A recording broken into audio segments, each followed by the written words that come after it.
স্বাগত বন্ধুরা, মিনুর গপ্পসপ্পর চ্যানেলে আজ শোনাব আশাপূর্ণা দেবীর লেখা ছোট গল্প বৃত্ত।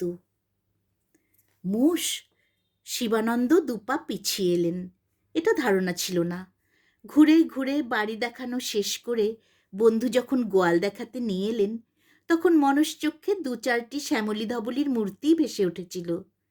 গোয়ালের সামনে এসে ওই কালো কালো ছায়া দেখে সভয়ে পিছিয়ে গিয়ে অস্ফুট শব্দ করে উঠলেন, মোষ।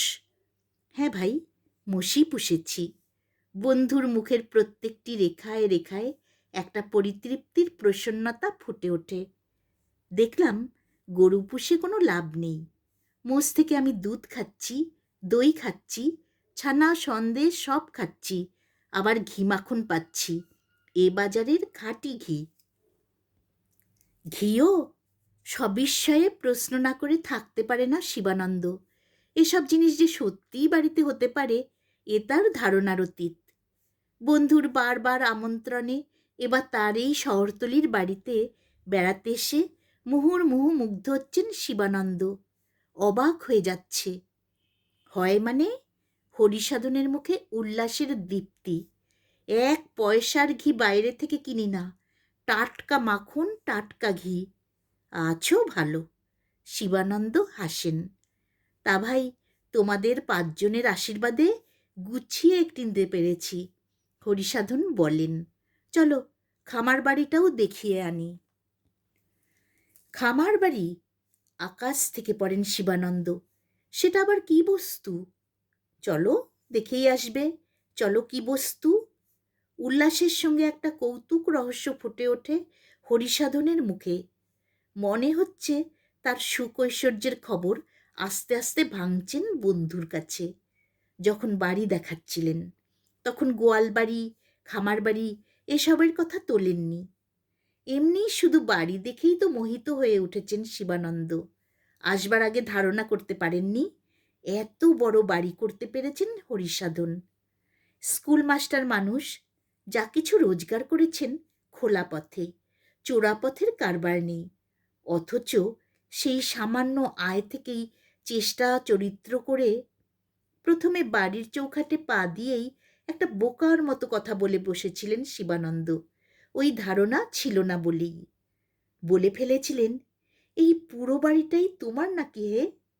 আর সেই সময় হরিসাধনের ওই তেলা তেলা পরিতৃপ্তির হাসিটি প্রথম দেখতে পেয়েছিলেন, যেটা আগে কখনো দেখা যেত না।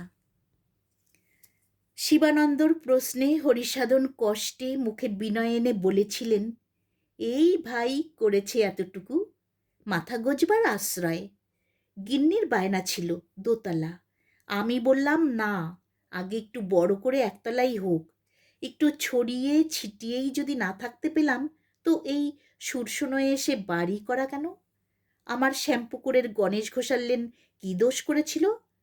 তবে এইবার মনে করছি দোতলায় হাত দেব। অবশ্যই এখন আমার 3 বিঘা ঘরেই চলে যাচ্ছে। তবে ছেলে বেটাদের তো বিয়ে দিতে হবে। তখন আবার ঘর ধার করতে যাব কোথায়? লাগিয়ে দিলাম খানছয়। আর সামনে ভাই এই দরদালান, তোমাদের বৌদির চিরকালের সাধ। শিবানন্দের মনে হলো কথার ধরনটা যেন বদলে গেছে হরিসাধনের। বেশ কেমন একটু আত্মস্থ আত্মস্থ ভাব এসেছে ভঙ্গিতে, সুরেতে। বাড়ির খোলামেলা ভাব আর পূব দক্ষিণের প্রসন্নতা দেখে ক্ষণে ক্ষণে উচ্ছ্বসিত হয়েছেন শিবানন্দ। আর নিজে নিজেই অবাক হয়ে লক্ষ্য করছেন, হরিসাধন যখন পঞ্চমুখ হয়ে ব্যাখ্যা করে বাড়ি করতে কিভাবে তিনি ইট না কিনে পাজা পরিয়ে ইট করিয়েছেন, চুন না কিনে ঘুটিং পুড়িয়ে চুন করিয়েছেন, আর কিভাবে রোদে জলে জড়ো জড়ো হয়ে মিস্ত্রিদের সঙ্গে খেটে পিটে তবে এইটি করে তুলিয়েছেন, তখন বিরক্ত হয়ে ওঠার বদলে বরং বিস্ময় বিমুগ্ধ হয়ে শুনেছেন তিনি। ভাবেননি, উফ, হরিসাধন কত কথা কইছে। বরং শুনেছেন আর নিজেকে কেমন বোকা বোকা বেচারি বেচারি ঠেকেছে। মনে পড়েনি সেই স্কুলের আমল থেকে একসঙ্গে পড়তে পড়তে হরিসাধন বিএ ফেল করে একটা আজেবাজি স্কুলে ঢুকে পড়ে সেখানেই মাস্টারি করতে করতে জীবন কাটিয়ে দিয়েছেন। আর শিবানন্দ দুবার এমএ পাশ করেছেন, উচ্চতর গবেষণায় ডিফিল করেছেন, আর প্রায় সেই প্রারম্ভ থেকেই ভালো কলেজে অধ্যাপনা করে এসেছেন। মনে পড়েনি হরিসাধনের মহিমা দেখে। এই মহিমার সামনে নিজেকে কেমন পরাজিত মনে হচ্ছে শিবানন্দের।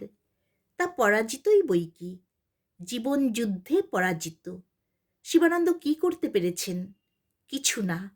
রাসবিহারী অ্যাভিনিউর ওই দোতলার ফ্ল্যাটটুকুতেই জীবন কেটে গেল। কোনোখানে এক ছত্রাক জমিও কিনতে পারেননি। ছেলে মেয়ে তিনটেকে লেখাপড়া শিখিয়েছেন এই পর্যন্ত। তাও ছেলেটাকে বাইরে পাঠিয়ে একটু হোমরা চোমরা করিয়ে আনবার ইচ্ছেটাও আকাশ কুসুম হয়ে আছে। অথচ হরিসাধনের ৫-৬টি ছেলে মেয়ে, একটি মেয়ের বিয়েও দিয়ে ফেলেছে। না, সংসার করা এদেরই সাজে, ভেবেছেন শিবানন্দ। যখন হরিসাধন ছাতে সিঁড়ি পর্যন্ত টেনে নিয়ে গিয়ে সিঁড়ির ঘরটা খুলে ধরে আকর্ণ বিশ্রান্ত হাস্যে বলেছেন, এইটি হচ্ছে গিন্নির পুজোর ঘর। দেয়ালে একটা আলমারি বসিয়ে নিয়েছি, পুজোর বাসনপত্র থাকবে। সামনে ওই তুলসী মঞ্চ। হিন্দুর বাড়ি, চাই তো সব। কি কি মশলা সহযোগে ছাদ গাঁথলে সে ছাদ আর ফাটে না, সে সম্পর্কে নাতিদীর্ঘ একটি বক্তৃতা দিয়ে বন্ধুকে টেনে এনেছেন হরিসাধন এই গোয়ালে। সেখান থেকে সরে আসতে আসতে শিবানন্দ হেসে বললেন, গোয়াল কেন বলছো? বরং বলো খাটাল। আর হরিসাধন বললেন, চলো খামার বাড়িটাও দেখিয়ে আনি, দেখলে খুশি হবে। খামার বাড়িটা কি বস্তু তা দেখা হয় শিবানন্দর, আর দেখে খুশিও হন। বাস্তবিক ধারণা করা সম্ভব নয়। হরিসাধন অমন করে বুঝিয়ে না দিলে বোধগম্যই হতো না। ওই সব বস্তা বস্তা মুগ, কড়াই, ছোলা, মটর হরিসাধনের নিজের ক্ষেতের। শুনেছিলেন বটে অনেক দিন আগে। হরিসাধন স্ত্রীর গহনা বিক্রি করে আর আকণ্ঠ ঋণ করে একটা বাগান পুকুর সমেত বড়সড় জমি কিনে ফেলেছেন। কিন্তু সেই বড়টা যে এত বড় তা ভাবতেই পারেনি শিবানন্দ। নাকি ক্রমশ পরিসর বাড়িয়ে চলেছেন হরিসাধন? মাকড়সা যেমন জাল বাড়িয়েই চলে, খামার বাড়ি থেকে বেরিয়েই পুকুর ধারে এসে পড়েন হরিসাধন। দিব্যি টলটলে জল ভর্তি পুকুর। সেই পুকুরের প্রতিচ্ছবি বুঝি হরিসাধনের দুই চোখে। পোনা ছেড়েছি কিছু, দিব্যি মাছ দিচ্ছে ভাই। আমার মেজো ছেলেটার তো কাজই হচ্ছে ছিপ নিয়ে বসে থাকা, বড়শি, হুইল, সুতো এই নিয়েই। কিন্তু ততক্ষণে কথা থামিয়ে দিয়েছেন শিবানন্দ। বিচলিত স্বরে বলে উঠেছেন, বলো কি হরিসাধন, তুমি যে তাজ্জব করলে! ক্রমশই চমৎকৃত হয়ে যাচ্ছি। পুকুরে মাছ পর্যন্ত! শিখলে কোথায় এত? হরিসাধনের মুখের প্রত্যেকটি রেখায় ফুটে ওঠে সেই আত্মপ্রেমে মসৃণ পরিতৃপ্তির হাসিটি। শিখতে হয়েছে ভাই, রীতিমতো খেটে খুঁটে শিখতে হয়েছে। খাটা চাই। আরামকে হারাম না করতে পারলে আর সংসারে শ্রীবৃদ্ধি হয় না। তা ভাই, তোমাদের শুভেচ্ছায় গিন্নিটিও এটা খুব বুঝতে শিখেছেন। রাত 4টে থেকে রাত 12টা পর্যন্ত খাটছি দুটি মানুষ। দেখাবো, ওই ভাড়াটিও দেখাবো, বললে বিশ্বাস করবে না। বছরের জিনিস সব ভাড়ারে ভর্তি। বড়ি, আচার এইসব বানাতে ছোটোখাটো একটা জালতির ঘরই করিয়ে নিয়েছেন। শুনতে শুনতে মুগ্ধ হচ্ছেন শিবানন্দ। মুগ্ধ হতে হতে ক্লান্ত হচ্ছেন। কিন্তু হরিসাধন অক্লান্ত। এসেছই যদি এদিকে, তো আমার হাঁস মুরগির ঘরটাও দেখে যাও। না না, পোলট্রি ফোলট্রি নয়, সেটা বললে একটু বেশিই বলা হবে। ওই গোটা কত পুষেছি, একটু দেখাশুনো করি। ডিম দেয়, অতিথি সজ্জন এলে কি নিজেদের শখসাদ হলে দু একজন জীবনও দেয়। হেসে ওঠেন হরিসাধন, যেমন আজ একজন দিল। তাহলে যা কিছু খাও সবই তোমার বাড়ির? বিমুগ্ধ বিহ্বল শিবানন্দ এই বাহুল্য প্রশ্নটি করেন। হরিসাধন হাসেন, আত্মসমাহিতের হাসি।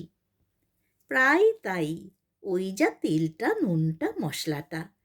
তরি তরকারির বাগান তো দেখলেই। আবার দেখো না, সেজো ছেলের স্বাদ হয়েছে কাঁঠাল গাছের, ওটা নেই। বেটা একে ওকে বলে বেড়াচ্ছে কার বাড়িতে ভালো চারা আছে। বাপের নেশাটা পেয়ে গেছে বেটা। হা হা করে হেসে ওঠেন হরিসাধন। নেশা? হ্যাঁ, নেশাই বটে। একের নেশা অপরকে মাতাল করে। শিবানন্দ কল্পনায় আনতে চেষ্টা করেছেন সেই ভাঙ্গা ছাতা বগলে মাস্টারি করে ফেরা হরিসাধনকে। শিবানন্দর ঘরে এসে বসতেন মাঝে মাঝে, চারদিকে তাকিয়ে তাকিয়ে বলতেন, বেশ সাজিয়ে রেখেছ ভাই ঘরটিকে, ছবির মতো, থাকেও তো সাজানো। আমার বাড়ি হলে। আক্ষেপের সুর ফুটে উঠত হরিসাধনের গলায়। একদিনে 12টা বেজে যেত। ওই তোমার ফুলদানি আর মাটির পুতুল 7 টুকরো হয়ে গড়াগড়ি যেত ফুটপাথে। আজ আর হরিসাধনের কণ্ঠে আক্ষেপের সুর নেই। যেন জীবনে যা কিছু পাবার পেয়ে গেছেন হরিসাধন। আজ তিনি মুরব্বিয়ানা চালে বন্ধুকে উপদেশ দিতে পারছেন, দেবার অধিকার অর্জন করেছেন। ভারী ভুল করছো ভাই। এতদিনে অন্তত একটু জমি কিনে ফেলা উচিত ছিল তোমার। মাথা গোজবার একটু আশ্রয় থাকা দরকার। তা নয়, তুমি জীবন ভোর বই কিনে কিনেই ফতুর হলে। শুনে নিজেকে ভারী অকিঞ্চিত মনে হচ্ছে শিবানন্দর। না, বাহাদুরি আছে বই কি হরিসাধনের। মুরব্বিয়ানা করবার অধিকার আছে। এমন কিছু পয়সার মানুষ নয়, শুধু নিজের কৃতিত্বে। আচ্ছা ভাই, তোমার আর দেরি করিয়ে দেব না। হরিসাধন স্মিত প্রসন্ন ডাক দেয়, চলো এইবার খেয়ে নেওয়া যাক। তোমাদের বৌদি বসে আছে হাঁড়ি আগলে। শিবানন্দ কুণ্ঠিত মুখে ব্যস্ত হয়ে বলেন, না না, আবার খাওয়া দাওয়া কেন? বেশ তো জল খাওয়া হলো, বাড়ির ছানার সন্দেশ দিয়ে। বিলক্ষণ, হরিসাধন বলেন, খাবে না বললেই হলো। বলে কত ভাগ্যে তোমাকে পাওয়া। কেউ আসে না ভাই। এতক্ষণে যেন হরিসাধনের কণ্ঠে এক চিলতে আক্ষেপে সুর বাজে। বলে কি জানো, বাবা, কে যাবে? যা ধাবাধারা গোবিন্দপুরে বাড়ি করেছ, কলকাতার শহরের সেই পায়রার খোপে থাকা অভ্যাস তো। এই যে প্রাণপাত করে করে মরছি, তোমরা 5 জন দেখলে তবে না সার্থক। শিবানন্দ মনে মনে একটু সূক্ষ্ম ব্যঙ্গের হাসি হাসেন, নিজের প্রতি ধিক্কারের ব্যঙ্গ। এইতেই এই। আর কত অসার্থকতার বোঝাই হয়ে বয়ে বয়ে চলেছেন শিবানন্দ। এই দরদালান দেওয়া খোলামেলা বাড়ি, ওই বাগান, পুকুর, গোয়াল, খামার বাড়ি সব তাকিয়ে দেখতে দেখতে ভাবেন, না, আর কিছু না হোক, জমি একটু কিনে ফেলতে হবে। তারপর তারপর আস্তে আস্তে গড়ে তুলতে হবে জয়ের প্রাসাদ। বাগান, পুকুর, খামার বাড়ি, পোলট্রি, ঘরের মাখন, ঘরের ঘি। হরিসাধন শিবানন্দর চিরদিনের বন্ধু, তবু পরস্পরের গৃহিণীদের সঙ্গে বন্ধুত্বের আদান প্রদান ঘটেনি। নিজেদেরও বাইরে বাইরেই দেখাশোনা। সেকেলে ধরনের মানুষ অনাত্মীয়া মহিলা দেখলেই কেমন থতমত খেয়ে যান। কিন্তু আজ হরিসাধন গৃহিণী রীতিমতো আদর আবদারের মধ্যে দিয়ে অতিথি সেবা করছেন। বলছেন, তা হবে না ঠাকুরপো, পারবো না বললে শুনবো না। একে তো আমার নিজের হাতের রান্না, তাছাড়া সমস্ত বাড়ির জিনিস। এই যে মাংস খাচ্ছেন, আপনার দাদার সাধের পোলট্রির। আর এই মাছ পুকুরের। এই লাউ, কুমড়ো, বেগুন, শিম, মায়ের কাঁচা লঙ্কা, কাগজি, নেবুটি পর্যন্ত সব নিজের। এই যে ভাতের পাতে ঘি খেলেন, এও বাড়ির।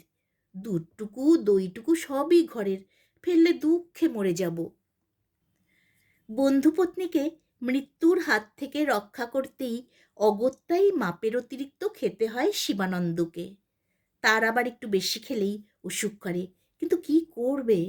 সব কিছুর উপর হচ্ছে ভদ্রতা। বন্ধুর ঘর বাড়ি দেখে কত খুশি হয়েছেন সে কথা বারবার বলতে বলতে ফিরবার উদ্যোগ করেন শিবানন্দ।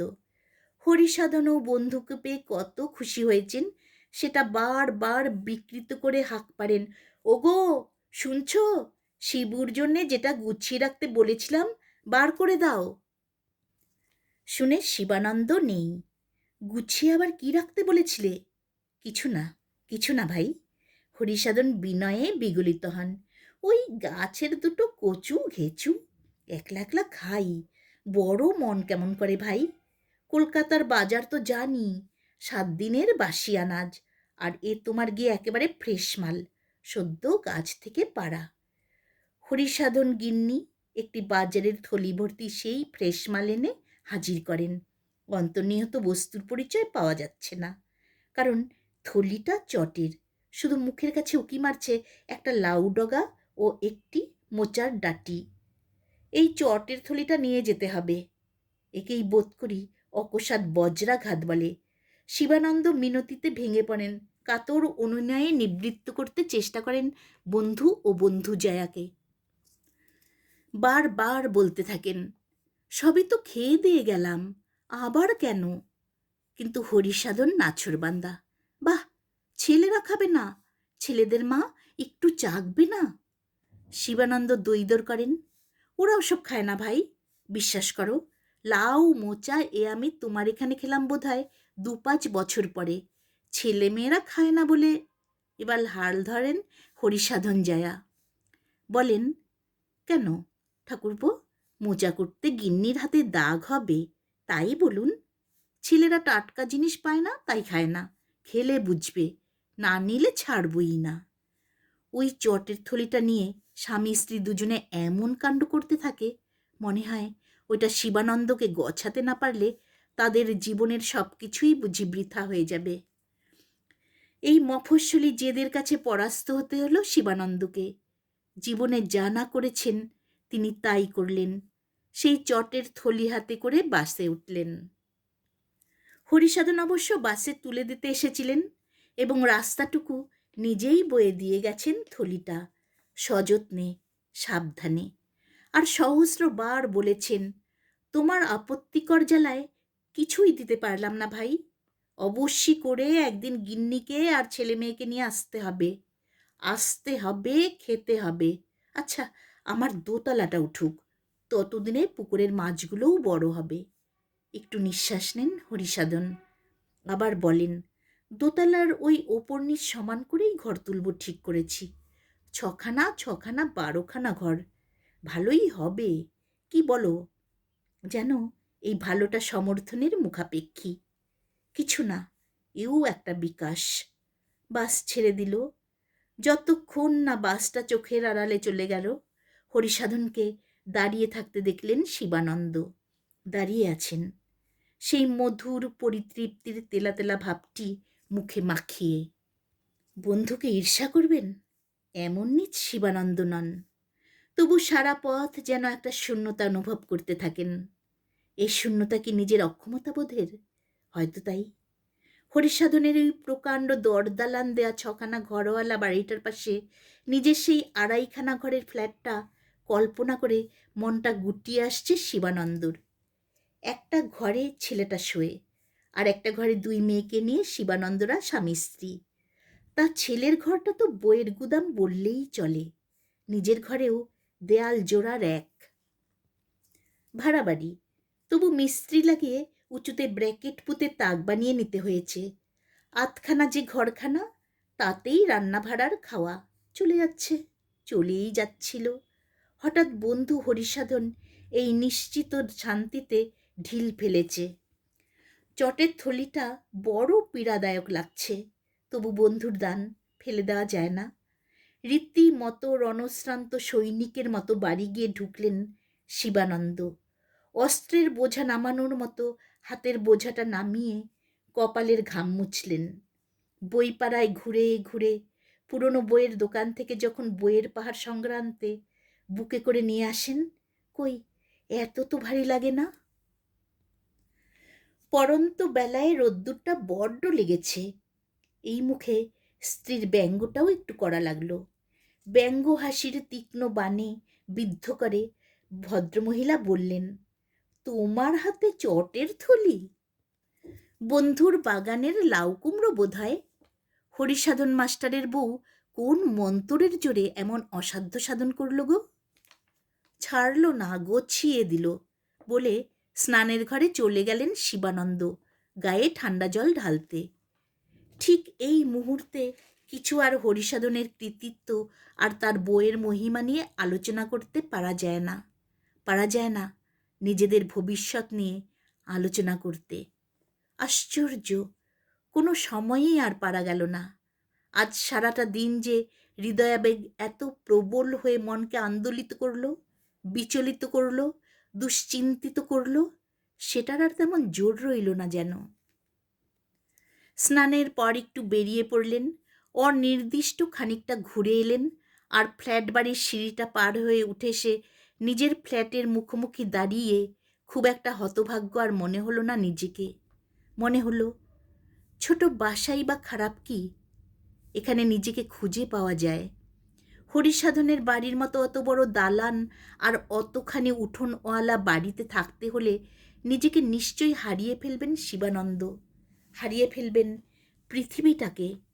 দৃষ্টি আটকে যাবে ওই এক মুঠো মাটির গায়ে। দুপুরের খাওয়াটা বড় বেশি হয়ে গেছে। অস্বস্তি বোধ করছেন শিবানন্দ। রাতে খাবো না বলে জবাব দিয়ে শুয়ে পড়লেন সকাল সকাল। স্ত্রী আর একবার টিটকিরি দিলেন, সাধন মাস্টারের বইয়ের আরও ক্যাপাসিটির পরিচয় পাচ্ছি। তুমি হেন মানুষকে দুবেলার খাবার একবেলায় খাইয়ে দিতে পেরেছে। উত্তর দিতে ইচ্ছে হলো না, ঘুমোতে ইচ্ছে হলো, কিন্তু ঘুম আসতে চায় না। অস্বস্তিটা বেশি হচ্ছে। ফ্যানের হাওয়াটা গরম লাগছে। উঠে পড়লেন। ওরা এখন ঘুমিয়ে পড়েছে, স্ত্রী আর মেয়েরা, ও ঘরে ছেলেটাও। মৃদু নীল আলোর ঘরটা অনেক দূর থেকে ভেসে আসা গানের সুরের মতো লাগছে। বড় হয়ে যাওয়া মেয়ে দুটোর মুখ মোমের পুতুলের মতো নরম মনে হচ্ছে। ওদের বিছানার পাশ কাটিয়ে আস্তে আস্তে রাস্তার দিকের বারান্দায় এসে দাঁড়ালেন শিবানন্দ। যেমন অনেক দিন দাঁড়িয়ে থেকেছেন ঘুম না আসা রাত্রে। সেখানে দাঁড়িয়ে থাকতে থাকতে জীবনের অনেক অর্থহীনতার মানে খুঁজে পেয়েছেন। রাস্তার আলোটা মৃদু নয়, নীল নয়, তবু গভীর রাত্রের এই ঘুমন্ত রাস্তাটায় নিজের ঘুমন্ত মেয়ের মুখের আদল পেলেন শিবানন্দ, মোমের মতো নরম আর শান্ত।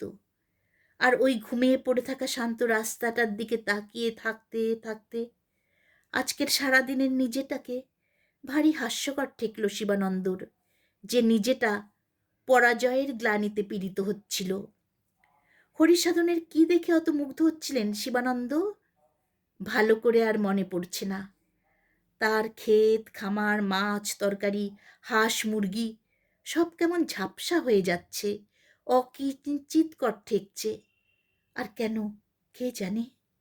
সেই ঘোরানো শিঙলা গাঢ় কালো মোষগুলোর ছায়াই বারবার চোখের সামনে ভেসে উঠছে, যাদের দেখেই শিবানন্দ সভয়ে দুপা পিছিয়ে গিয়েছিলেন। ওই ছায়ারই আশেপাশে রাত 4টে থেকে রাত 12টা পর্যন্ত খেটে অস্থির হয় ওরা দুজন, হরিসাধন আর তার বউ। আর তার বদলে ওরা আর ওদের ছেলেরা খুব ভালো খেতে পায়, এই আর কিছু না। হঠাৎ শিবানন্দর ভারী কুৎসিত লাগলো সমস্ত ব্যাপারটা। অবাক হয়ে ভাবলেন, কি দরকার অত বেশিতে? কত খেতে পারে মানুষ, যার জন্যে অনবরত শুধু বাড়িয়েই চলতে হয়? এই তো এতটুকু বেশি খেলেই তো কত অস্বস্তি। অথচ তার জন্যেই এত আয়োজন, কিছু কিনে খেতে হয় না। তাতেই বা হলোটা কি? তার পরিবর্তে নিজেদেরকে তো খেয়ে ফেলছো তিল তিল করে। খাঁটি ঘি খেয়ে স্বাস্থ্য ভালো হচ্ছে, উত্তম কথা, কিন্তু সে স্বাস্থ্য নিয়ে করছো কি তুমি? মনে মনে বন্ধুকে প্রশ্ন করলেন শিবানন্দ। উত্তরটা নিজেই দিলেন, সে স্বাস্থ্য নিয়ে হয়তো আর 2টো মোষ বেশি পুষবে। কি লজ্জা, কি নির্বুদ্ধিতা! ঘরে চলে এলেন। আলমারির মাথা থেকে একই হোমিওপ্যাথি বাক্স পেরে কয়েকখানি দানা ওষুধ খেয়ে ফেললেন। থমকে দাঁড়ালেন বইগুলোর সামনে। কাচের উপর হাত বুলোলেন একবার। জানতে পারলেন না ঠিক এই মুহূর্তে মাঝরাতে ঘুম ভেঙে উঠে বইয়ের সঙ্গে গল্প করছে হরিসাধন বন্ধুর প্রসঙ্গ নিয়ে। বই বই, ওই এক নেশা। যত রোজগার করলো তার অর্ধেক ওই বই কিনে নষ্ট করলো। আখেরের কথা ভাবল না। আরে বাবা, কিনে কিনে জমিয়েই তো চলেছিস। এত বই পড়ে উঠতে পারবি সারা জীবনে? কদিন বাঁচবি? কত পড়বি? জানতে পারলেন না। তাই আস্তে আস্তে একখানা বই বার করে নিলেন। চলে এলেন বাইরের বারান্দায়। ওদের ঘুমের ব্যাঘাত ঘটাবেন না। কারো কোনো ব্যাঘাত না ঘটিয়ে মোমের মতো নরম শান্ত শান্তিতে কাটিয়ে দিতে পারবেন শিবানন্দ বাকি জীবনটা। শুধু একবার মনে হলো, কদিনই বা বাঁচব, কতই বা পড়ে উঠতে পারবো। তবু পৃথিবীর কোথাও কোনো শূন্যতা অনুভব করলেন না। রাস্তা থেকে এসে পড়া আলোয় পড়তে লাগলেন। ঘরের মধ্যে মৃদু নীল আলোটা জ্বলতে লাগলো।